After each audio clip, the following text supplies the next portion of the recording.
எத்தனை வருஷம் ஆனாலும் கல்யாணம் ஆன பொண்ணுங்களுக்கு அம்மா வீட்லேருந்து பார்சல்னாவே அது ஒரு ஜாலியான விஷயம் தான்.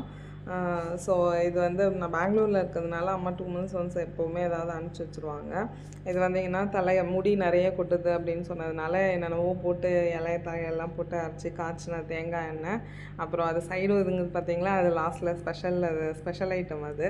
ஸோ இது வத்தல், வீட்லேயே ரெடி பண்ண வத்தல். இது லேகியம் ஆக்சுவலி.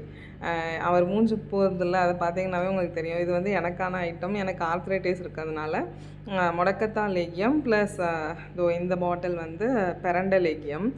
இதெல்லாம் வீட்டிலையே ரெடி பண்ணி நிறைய நெய் ஊற்றி காய்ச்சி செஞ்சு கொடுத்த லேகியம் அதெல்லாம். ஸோ இது கோதுமை கடையிலேருந்து வாங்கி கழுவி காய வச்சு வீட்டிலேயே அரைச்சி கொடுப்பாங்க. அதுவும் கோதுமை மாவு ப்ளஸ் இந்த குழம்புத்தூள், மிளகாத்தூள் இது ரெண்டுமே அம்மா தான் எப்போவுமே ரெடி பண்ணி கொடுப்பாங்க. 2 மந்த்ஸ் ஒன்ஸ் ஒரு பார்சல் வந்துடும். இது வறுத்த நிலக்கடலை, உப்பு போட்டு வறுத்த நிலக்கடலை, சுவாமிமலை ஸ்பெஷல். இது எப்போவுமே வந்துடும் அங்கேருந்து. ஸோ இது ஒன்று. ப்ளஸ் தேங்காய், அப்பளம், அப்புறம் அந்த ஒதுங்கின ஸ்பெஷல் ஐட்டம் இது ஸ்பெஷல் மிக்சர். கும்பகோணத்தோட இன்னொரு ஸ்பெஷல் இதுன்னு பார்த்தீங்கன்னாக்கா முராரி ஸ்வீட்ஸ் தான்.